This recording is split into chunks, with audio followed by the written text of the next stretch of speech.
Welcome to the show, everybody. I'm David Carlisle, here with Eric Marquette. And Eric Marquette, picture this. It's 2018. I've just landed in Chicago with my family.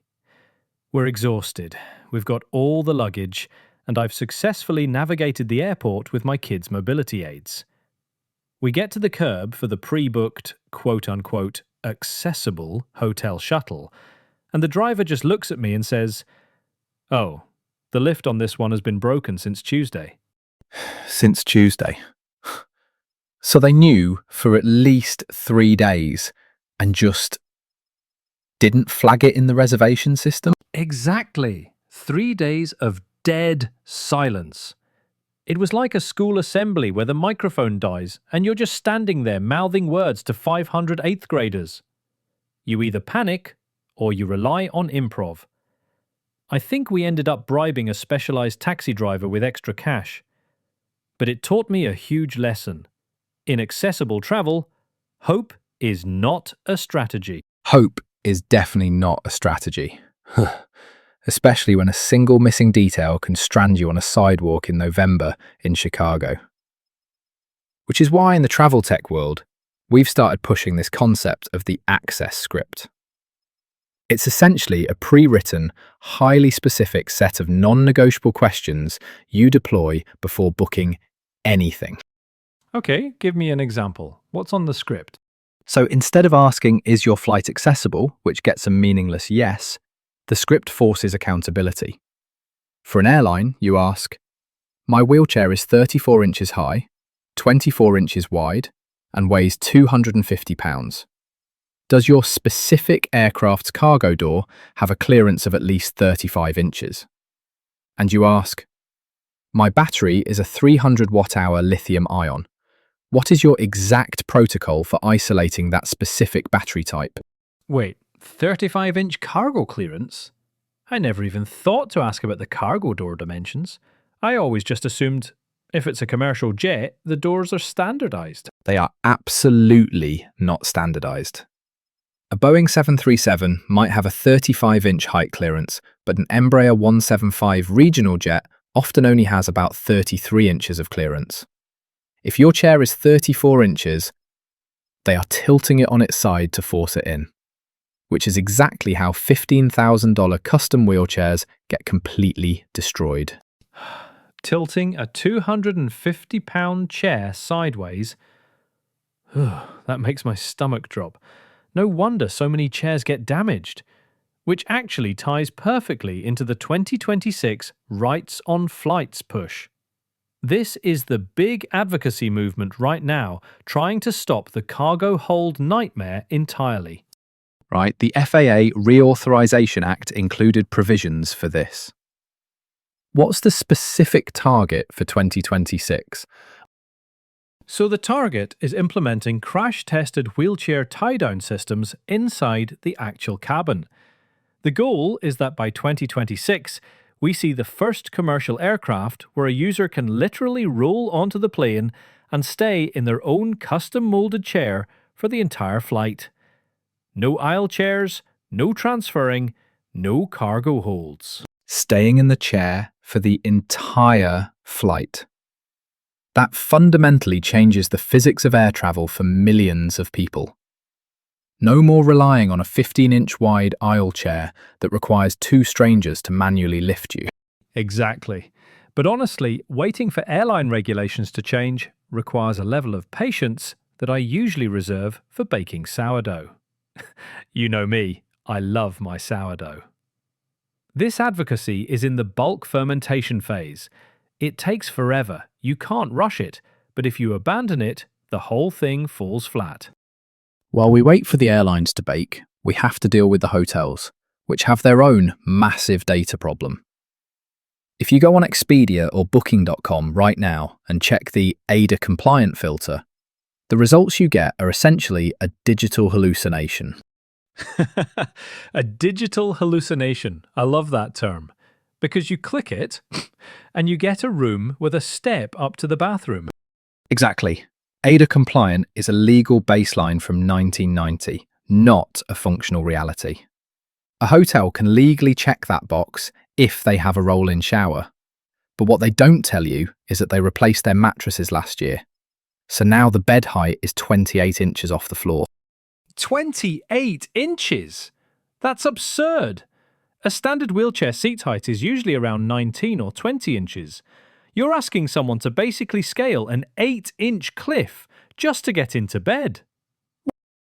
Right. Which is why the new rule for digital planning is trust no filter.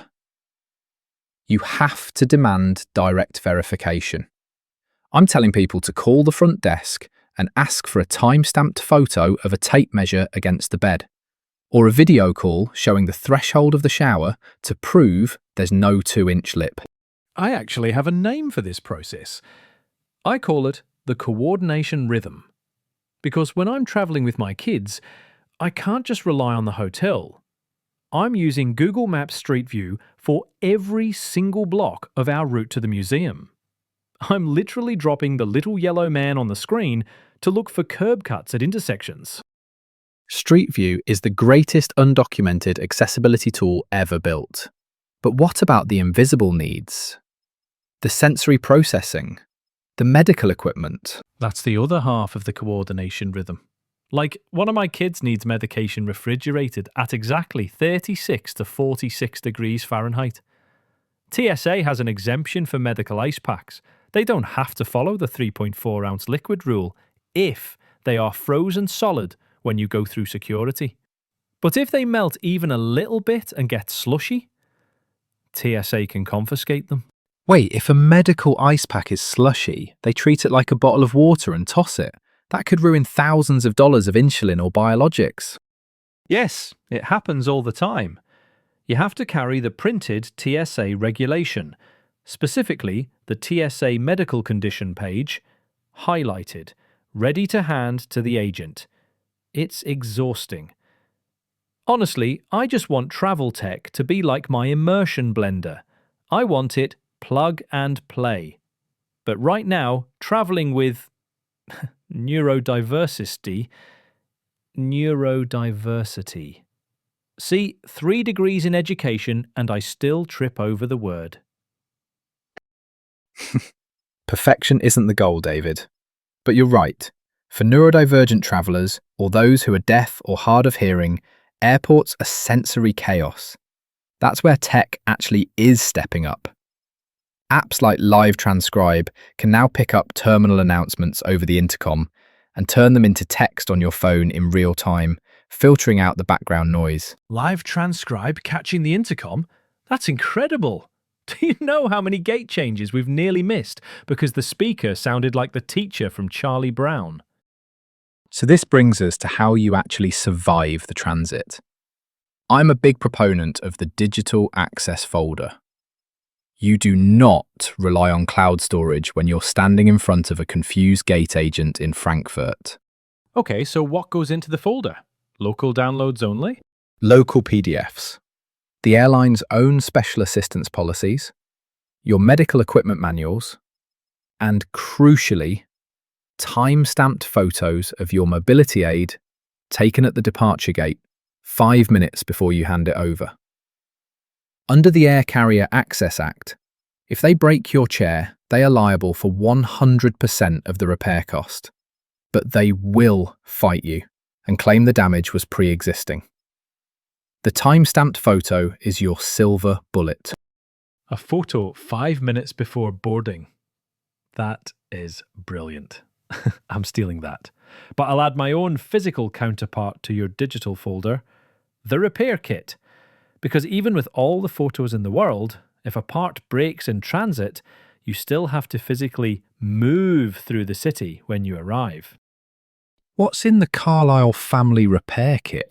We were in Berlin in 2019. We get my son's chair off the baggage claim, and a single M6 hex bolt is missing from the footrest assembly. 1 bolt.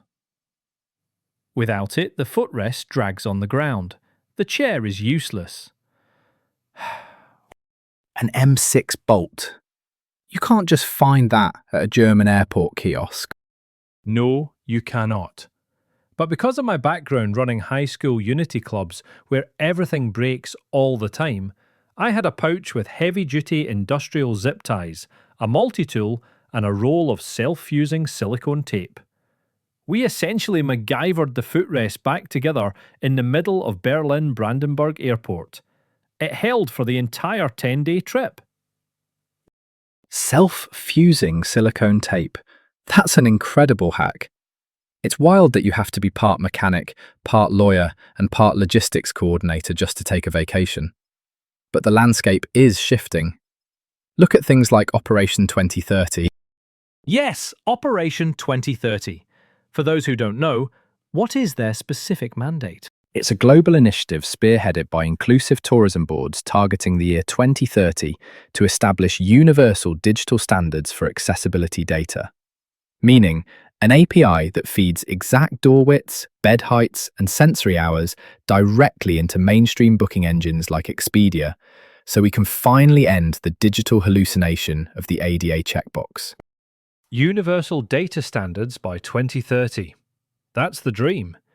Because ultimately, accessible travel isn't just about avoiding hurdles or packing the right zip ties, it's about opening the map.